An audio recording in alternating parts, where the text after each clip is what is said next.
سلام بیننده عزیز، زکی، به چشم دور و به دل نزدیک. خیلی سعادتمند هستیم که ما گروه ایجادی با برنامه نوبتی برج‌زاری معانی باز هم مهمان قلب‌های شما هستیم.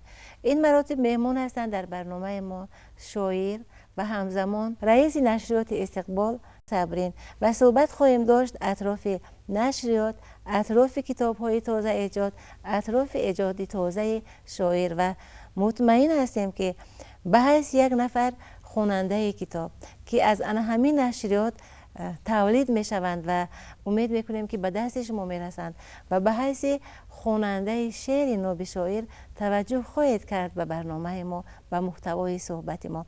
ما قبلا حضور مبارک شما را از نام همه بیننده برنامه، از نام همه خواننده ایجادتان خیر مقدم میگویم. شما به برنامه ما خوش آمدید و وقتی که شاعر گفتم معرفی کردیم، ما هیچ حقوق معنوی نداریم که اول تشنگی بیننده رو نشکنیم با یک شعری تازه از جانب شما و بعدا صحبت رو آغاز کنیم. بفرمایید. تشکر. از بس که در پیش معرکه های خیلی فرح بخش استادن و من اساساً که کودکان تاجیکستان مرا همچون یک شاعر کودک میشناسن.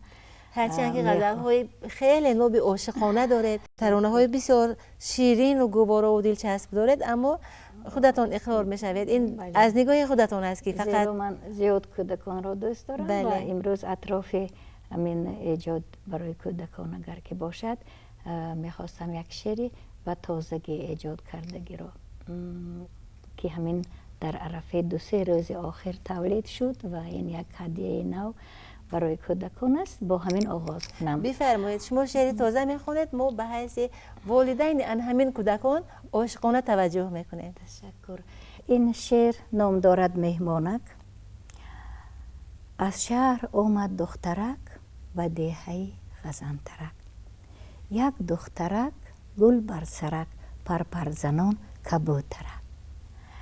به دهه مادر کلان، شمالکش حضور جان، خوشبوی شیر، نان و فطیر و مزه قیماق و پنیر.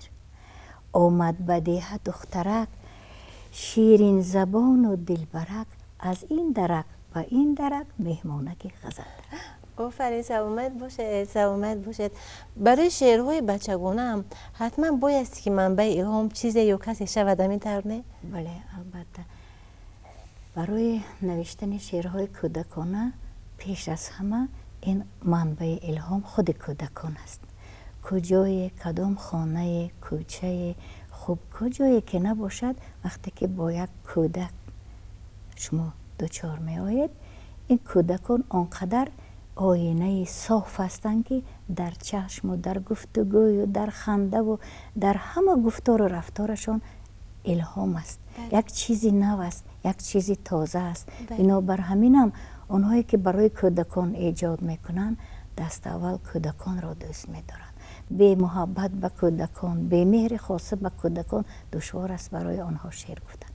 بله سلامت باشید. شاید به نظر شعر کودکانه را خواندن آسان‌تر تا بعد نسبت به آن که شعر کودکانه ایجاد شود، چون برای کودک شعر گفتن آسان است، کودک را فریب دادن آسان است، در حالی که اندیشه شاعران است که زیباترین گواراترین شعر دروغ است. و شما رو ما گفتیم که به حیث شاعر غزل نویس هم اعتراف شده، غزل های بسیار نابی عاشقانه هم دارد. وقتی که گرفتار ایجاد شعر بچگانه می شوید، فکر نمی کنید که ضامن غزل های عاشقانه می گردید؟ نه، هر یک جاده ابتدای و آخری خودش دارد. بنابراین بله اون غزل ها برای خودشان، ولی اون کسی که برای کودک می نویسد و تمام خوب گوییم بیشتری فعالیت خودش، ایجاد خودش به کودک بخشیده است، باید از آن نقطه نظر بنویسد که احترام کودک بلند باشد. وقتی که شما به کودک احترام میگذارید، چطوری که به پیر نورانی احترام میگذارید، در اون هنگام اون نوشته های شما وقتی که شما ایجاد میکنید حتما به دل کودک میرسد. یعنی کودکان به چی نیاز دارن؟ کودکان بیشتر به تربیه و تعلیم نیاز دارند. شعر کودکانه یک مربی، یک استاد بزرگی است که خود کودک را تربیه میکند. مثلا در خوب مکتب ها درس های گوناگون از فن های گوناگون آموزگاران درس میدهند، لیکن وقتی که کودک شعر را گوش میکند اون یک تربیه دیگر میگیرد، یک دانش دیگر میکرد. فرزن یک سبق دیگر میآموزد، مثل که ولی فرزن کودک با خبر است که بازار هست، پدر و مادر هست، کوچه هست، مکتب هست، ولی وقتی که یک شعر که میدک گوش میکند، یک سیل زاخ آمد به باغ، بازار شد در قرطاق. ببینید چقدر دانش میداند که قرطاق دهه‌ای است در تاجیکستان. هم وقتی که مغل میکنند زاخ ها سیل میپرد، این بازار است. بنابراین یا خود گوییم که برای محبت به دیارشان، وطن دوستی، میهن دوستی، از همین سطرهای اول شعر کودکانه آغاز می‌یابد که وی از خود میکند. خب مثلا غینگ و غینگ و غینگ و غینگ آروهای خاولینگ، گل خورده کسل شدن، آروی اصل شدن. ببینید که یعنی کودک دانش میگیرد که آروی اصل هست، یعنی وی گل میخورد. این دانش های علاوگی. بنابراین باید اون کسی که برای کودک می نویسد مسئولیت زیاد به دوش دارد و باید یک معنی تازه به کودک داده تواند، یک دانش، یک سواد تازه داده تواند که از اون کودک هضم کنند. بله، سلامت باشد. خوش به حالتان که همین مسئولیت بسیار سنگین و با افتخار که در آغوشش یک آسمان محبت می‌غنجد به دوش گرفته اید. یا تصادف است یا تقدیر است یا اجباری است که دیگر یاری شما شده. شما با دو کتاب اومدین معلمم، فروغ دیدار و گلخند غنچه ها. کتاب‌های تازه نشر. بله، تازه نشر. شروع می‌کنیم از فروغ دیدار. این کدام دیدار باشد که لایق دیدید که باید چاپ شود؟ این بار اول این یک طرز نوی پیشنهاد ماست که آنهایی که با کمال احترام ببیننده هم شریک درس‌ها هستند، هم سبق‌ها هستند. مثلا یک عمری نیم عصره بعضاً می‌گذرد و همین یک فروغ دیدار است که هم سبقان پس از 50 سال به دیدار رسیدند و اینجا یک طرز نوی آرا دادن کتاب، یک طرز نوی گرد آوردن کتاب است که خوب باشد معلومات درباره همه همسبقا این یک طرف، لیکن فرض کردیم از ایجاد اون همسبقا هست اینجا، از خوب فعالیتشون، از اونهایی که اینجا خوب اکادمیک هم هستن، اینجا علمای هم هستن، شاعر و نویسنده های هم هستن. این بگذار برای دیگران یک عبرت باشد که همین گونه کتاب های برای تاریخ، خوش به حالی همین گونه همسبقا، یعنی که دیدار دیدن انعکاس دیدار دیدن یک گروه همسبقان بعد نیم عصر حتما که برخورد ذهن خواهد شد و در غنی گردانیدن تفکر خواننده سهم خواهد گذاشت. بله البته، زیرا در اینجا افتخار یک مکتب مثلا اینجا آورده شده است که چقدر خوب متخصصان زیاد، شخصیت های برومند شناخته تربیه کرده است. همین مکتب بهترین مکتب ناحیه دیوشتیچ که زیاد از 40-50 نفر شخصیت های شناخته دارد. خوش به حال صادق. بله سلامت باشید. دیگر گلخند غنچه ها، این حتما لبخند غنچه هاست، درباره فرزند ماست، درباره بچه ماست. بسیار می‌خواستیم در اطراف کتاب ها صحبت کنیم، اما موجب دعوت کردن همون تنتنه فستیوال است که باز کمر همت بسته اید، باز نیت پیشنهاد کردن داره، بازم به خاطر بچه ما. این خوب کتاب گلخند غنچه ها ما کوشش کردیم که تا آغاز فستیوال امسال که وزارت فرهنگ جمهوری تاجیکستان یک جا با اتفاق نویسندگان برگزار میکنن سرتاسر جمهوری، به همین مناسبت ما این رو چاپ کنیم و با عهد ما وفا کردیم. از نشر برآمد، از تنور گرم آوردم میمرس که وقتی که در واخور بازیایان پیشوای ملت جناب عالی امام علی رحمان گفتن که کودکان صاحب استعداد را دستگیری کنید، ایجاد آنها را نشر کنید.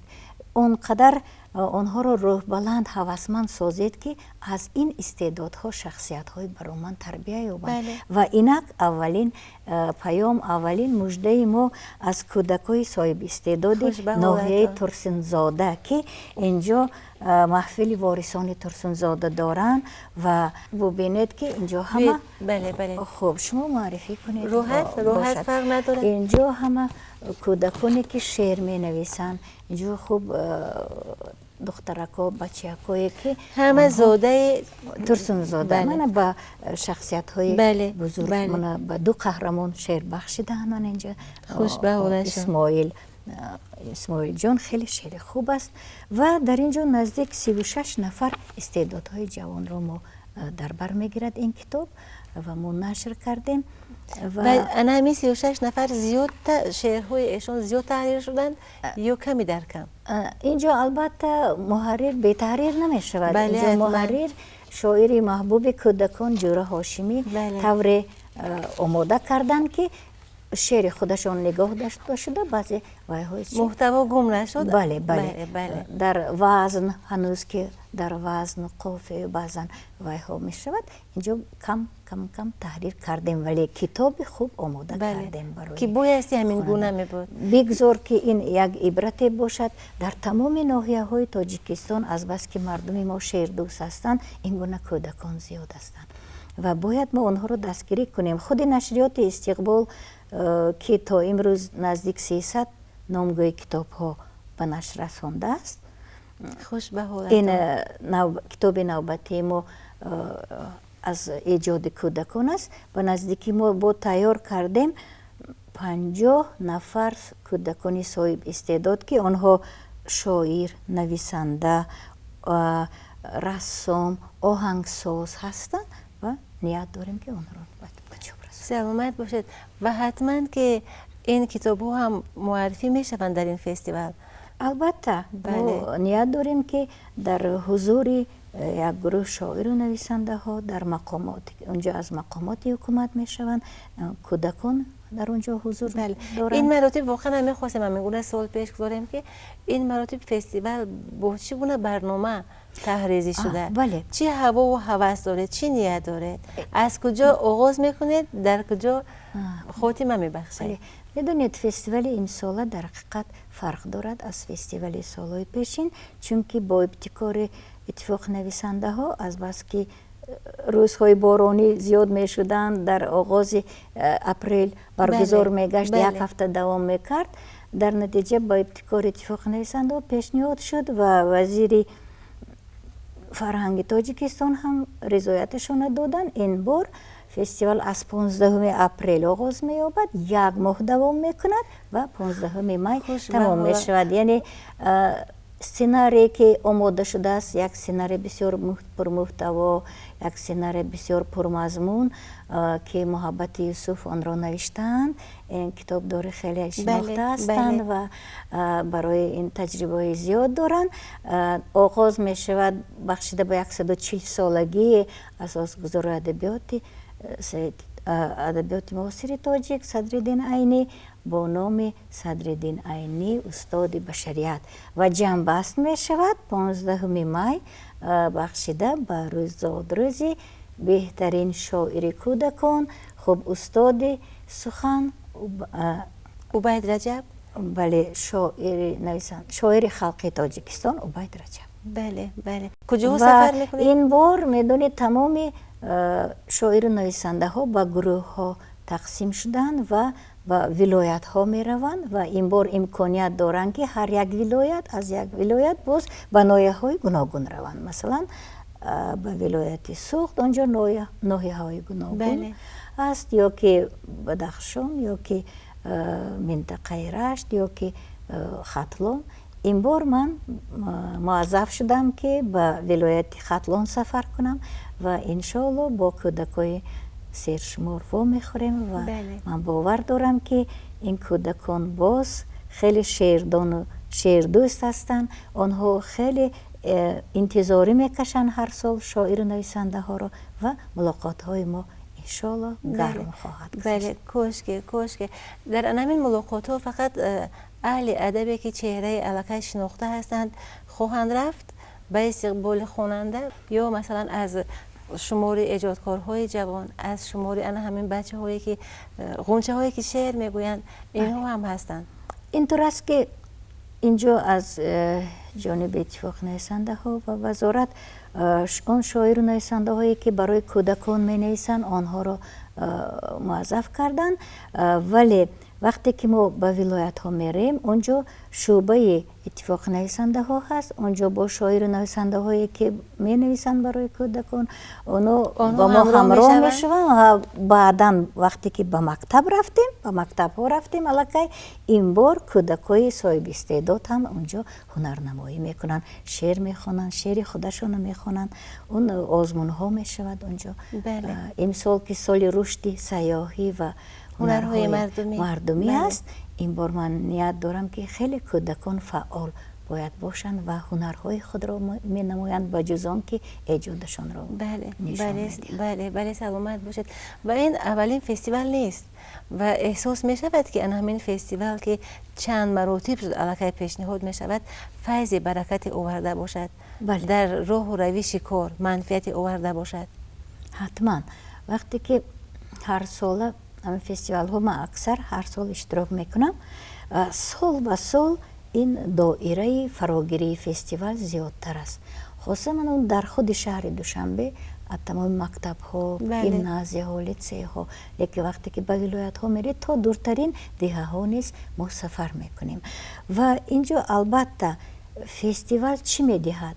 نخست خب تفکر کودکان را میفزاید و اون کودکان از پیش از نزدیک با شاعر و نویسنده تاجیک ملاقات میکنن، اون کتاب هایی که خواندن مؤلف آن را میبینن و این وادار میسازد که کودک بیشتر به کتاب مهر بندد، بیشتر کتاب خواند و این باعث خب پایه مستحکم دانشی سواد کودک میشه. بله سلامت باشد. وقتی فستیوال آغاز میگردد و وقتی که مثلا رابطه برقرار میگردد، رابطه به واسطه روبرو با خواننده، چی احساس میشود؟ خواننده سرطلب ما، خواننده هوشمند ما در کدام گوشه وطن زیادتر است؟ من شهریان رو دوست میدارم ولی میگویم که اون کودکایی که در دهه زندگی میکنن خیلی کتابخوان هستن. خیلی وقتی که ما همه احساس میکنیم در واخوری ها اونها زیادتر نه تنها کتاب میخونن، خوب تلویزیون سینما میبینند و سیمو میبینند و از صدا گوش میکنند و خیلی فعال هستند. و یعنی بچه که در مضافات روزگار بسر دارد نسبت به بچه که در شهر زندگی دارد و برای دسترس کردن او در شبکه‌های اجتماعی آسان‌تر است، بچه مضافات طریق کتاب بیشتر با جهان پیوسته است. بله بیشتر میداند و بیشتر از همین دهه ها استعدادهای عجایب نادر میبرایند. اکنون من نیت دارم که امسال هم خوب ما جستجو کنیم، کابیم یابیم و انشاءالله باز تا فستیوال دیگر باشد که از دیگر ناحیه ها نیز ما همین کودکان را معرفی کرده توانیم. چون کودکان شهر سرزاده؟ بله، مگر هم همینجا 36 نفر باشند، اگر از بین اینها 2 نفر شاعری شناخته براید، این آبروی ملت تاجیک است، آبروی تاجیکستان است که و این خدمت به واسطه همین نشریات استقبال هم بایستی که باشد. بله ما کوشش میکنیم. یک مقصد ما که دستگیری کودکان صاحب استعداد است. حتما هر ساله یک چیزی نوی برای از ایجاد کودکان از کتاب آنها را پیشکش کنیم. دخترکان ما جسورترن در بیان فکرشون یا پسرکان ما، پسرهای ما؟ اینجا هم گفتن در کار که دخترکان، باز دخترکان چون که آنها در همه ساحه گویا پیشرفته هستند، نظر خاصه در نوشتن شعر، خب در نمودن هنرهای خلقی، در کشیدن رسمها، در آهنگ و سرودخوانی دخترها فعال هستند. من بسیار میخواستم که پسرها هم فعال باشند و باشد که این بار از پسرها زیادتر ما معرفی کنیم. که سلامت باشد. سوال آخران، بعد دوربینی می روید؟ بله. از دست اویس ها می خواستم قصه کنید اگر مخفی نباشد. خب حتما توشه در دست داره. البته ما هر ساله استقبال برای کودکان از کتاب های تازه نشر خودش تحفه میبرد. آنهایی که در ملاقات ها اشتراک میکنن غالبی خوب اونجا آزمون ها میشوند که ما برگزار میکنیم. حتما برای آنها کتاب های تازه نشر تحفه دارم و این بار چه خیلی که گفتم الکی ما برای خط میگیریم همه آنهایی را که اونها شعراشون میخونن انتخاب میکنیم، چون که در این سفر همه شاعر و نویسنده های کودک هستند و حتما باشد که ما کتاب صاحب استعدادهای نه تنها شهر و ناحیه تمام جمهوریت در مجموعه مکمل توانیم پیشنهاد کرد. کاش که سلامت باشید. نیت نیک علاقه نمی دولت است. بله سلامت باشید. از فستیوال که گفتیم اول مبارکباد میکنیم، برایتان مبارک باشد این عید که باز اومد، این تنتنه و امید میکنیم که همان گونه که شما امید دارید سفیدی های زیادی بار آورد، معجزه ها رو دریافت کنید، غنچه ها رو پیدا کنید و در سبزانیدن این غنچه ها سهم داشته باشید. تشکر. شروع کردیم صحبت را با یک شعر ناب کودکانه. بیاید در انجام هم شعر میخونیم. وقتی که در حقیقت کودکا انتظار میکشن فستیوال هر ساله رو، اینها پیش از همه میخواهند که شعرهای تازه گوش کنند و این شعرهای باشد که خوب برای کودک شعری دور و دراز این معنی ندارد. قوه حافظه کودک زود خسته میشود. لیکن وقتی که یک موضوع نو، یک چیزی تازه گفته توانستید، فرضاً تارتنک مثلا یک چیزی عادی است، لیکن وقتی که میگوید تار میتند تارتنک، کار میکند تارتنک، تار میتند یک تاره نمیکند، تاره که او تور شد گهواره زور شد. یعنی که یعنی الوانج میخورد. تصویر جلوه کرد پیش نظر. یا که وقتی که میگویم در زاد روزی مورک زنبوری جام بورک، یک خمچه عسل آورد در زیری بغل آورد، خوشحال از این مورک شد بدون عسل خورک شد. یک تصویری که همین یک چیزی. یا که خود کرچه من دانا برو خواند الف با، سحر خواند شادانه ای آ ای آ ای آ. یعنی کودک همزمان هم اون دانش گرفته در مکتبش و یاد میارد هم در این. یعنی که همین خورد باشد. گویم که مثلا بدنوسک بدید پشه فیلی تهمتن، گفتو به حسرت این غوث گردن ای کاش غنجت در شکم من. بدنفسک یعنی هرچند که مایده است کودک از این ذوق میگیرد، یک به خود یک درسی هم میگیرد که درسی برد میگیرد. یا گویم که همه عادتا کودکان در ده قورباغه را دوست نمیدارند. بعضا میشد که قورباغه را حتی آزار میتین، اذیت میتین، حالا که قورباغه این دوستی ماست، طبیعت رو حفظ میکند از وی خودش. بنابراین باید تربیت کنیم که کودک دوست دارد حیوانات را. مثلا قورباغه جان قور آمد شمال، هور خانه برم دور جوره شویم زور جوره شدن در کنین، دوست شدن در کنین، همروان و همزبان بودن در کار. بله. وقتی که این گونه شعرها به خواننده ذکی کوچک پیشنهاد میکنید و حتما باید به یک شوق گوش کند، وگرنه خسته میشود و دیگر مایلی شعر گوش کردنش هم نمیماند. بله. سلامت باشید معلم عزیز. بخوانم حضورتون، ابراز اندیشه هایتون، قرائت شعرهایتون خیلی خوش آمد برای ما و یادمون اومد ایام کودکی که چگونه میان چهار دیوار بلند خانواده گرد دامن مادر میدویدیم، ناز میکردیم، ارکگی میکردیم و همون یک نکت بسیار زیبا را پیشنهاد کردید و مطمئنم که این نکات به دماغ بیننده هم رسید و برای پیشنهاد همین غذای معنوی ما گروه ایجادی تو هستیم، از شما میندار خواهیم بود. سلامت باشید. خیلی گفتن سیب عقیق خارپشت در پشتکش میبرد، گیرم سیبه که او را که خوابکش میبرد. بگذار کودکای عزیزی ما به همین گونه یک آرزوها با یک آرزوهای شیرین برسند. کتاب خوان باشند. بله، کاش که کتاب خوان باشند و اگر کتاب میخونند به سعادت میرسند. بله، سلامت باشید. بار دیگر به برنامه ما خوش آمدید. بینندگان بسیار گرامی، در برنامه نوبتی واژه از معانی همان گونه که شاهد بودید، مهمان بسیار گرامی قدر بودند، چون با کمال احترام دعوت کرده بودیم شاعر و همزمان رئیس نشریات استقبال صبرین که فشرده صحبت معلم علاقه پیشنهادی تعبیر لطیف شما گردید. سعادت دارین نصیب ما و شما تا دیدارهای بعدی.